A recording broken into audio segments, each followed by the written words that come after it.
Hey everyone, Chef Stu back in the kitchen again, bringing you another awesome dish today. And today we have a classic Italian pasta dish called pasta alla Gricia.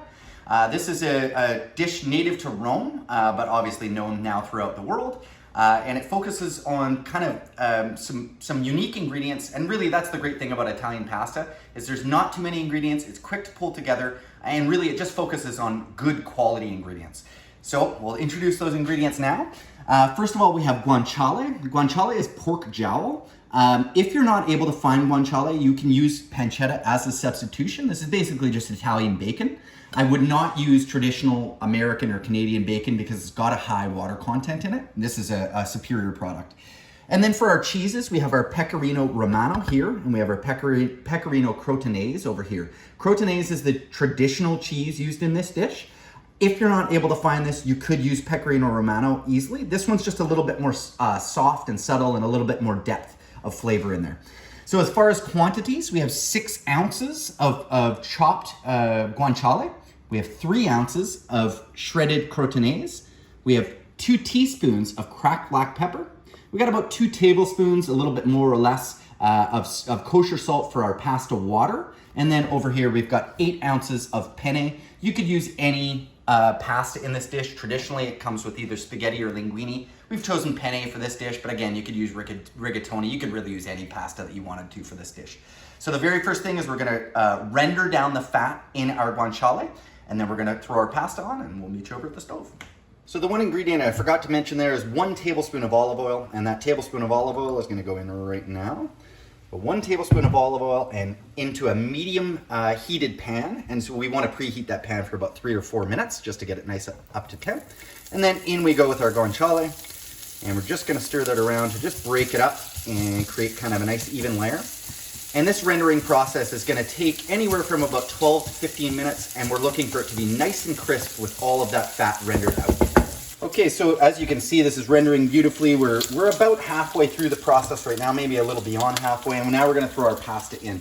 So quite a bit of salt, like I said, about 2 tablespoons. Again, you want your pasta water to taste like seawater. And to that, we're gonna add our 8 ounces of penne.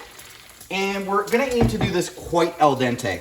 So Italians actually love their pasta to be extremely al dente. We're gonna go basically 3 minutes less for whatever it says on the package. So if you're cooking spaghetti and it says 7 minutes, you want to go 4. In this case, it says 10, so we're going to go 7 minutes, and we'll see you back here in 7 minutes. Okay, so after it's actually been about 10 minutes. You can see this is beautifully rendered out. All of that fat is in the bottom of the pan, and the crucial part here is we don't want to lose that fat. So what I'm going to do is carefully spoon this out into a bowl that I've got waiting on the side. We're going to leave all that fat in here. And it's crucial, like I said, to go over medium-low heat so you don't get any burnt bits of bacon. I almost called it bacon. It's guanciale. Sorry about that. On the bottom of the pan here. So we're going to scoop that all out. My pasta is literally just a moment away here.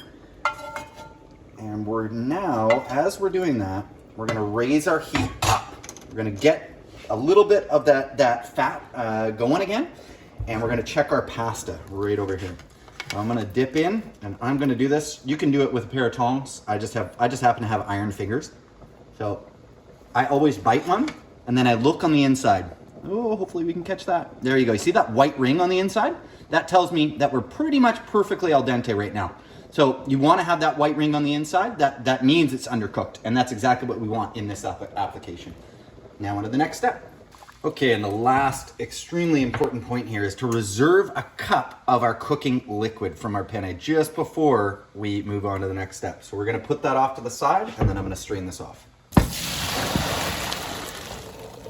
Okay, with our oil now heated, and again, this is our guanciale fat, I'm gonna remove it off the heat just for 1 moment. So it's just completely off the heat. I'm gonna tilt it away from myself like this. And we're gonna add our 1 cup of pasta water. And now what we're going to do is we're going to stir for 1 minute as this emulsifies and comes together. For 1 minute, and you're going to see how it transforms. Okay, so we can see how it's reduced a little bit down. It's still obviously quite watery at this point. Don't worry, it's going to get absorbed. We've got our portion pasta, cooked pasta right there. We're going to now crank our heat all the way to high, right up to the top. And we want to let that start to bubble. You're going to see it immediately because everything's quite hot already in the pan. And that's exactly what we're looking for. So we're just going to continue, and again, because this was so undercooked, it's going to take a couple of minutes to actually fully cook right up to where we want it to be. So once we have a nice rapid boil, we're going to go 2/3 of our cheese. Just eyeball 2/3 of our cheese in there. And we'll reserve the other third for the top. We're going to add all of our guanciale in here, plus any extra fat that was left over. And we're going to add, same thing, about 2/3 of our cracked black pepper, reserving about 1/3 for the end. We're going to carefully toss this. And you're going to see that cheese is going to help that thicken right up. And that's why we don't need to put, a creamy sauce or anything. We're creating our own cream sauce right in the bottom of this. We're going to let that come together for about another minute. You can see after about another minute and a half, everything's thickening up. Hopefully you don't spill the penne like I just did. But that's okay. You lost soldiers, and we are ready to plate. So you can see it's nicely thickened up. All of that sauce is coating the penne. Heat goes off over our bowl here. Into our bowl. Don't forget all of that beautiful stuff in the pan. And then we'll move on to our garnishes. A little bit more crotonese, or pecorino crotonese on top. And a little bit more cracked black pepper. And there you have it. Pasta alla Gricia.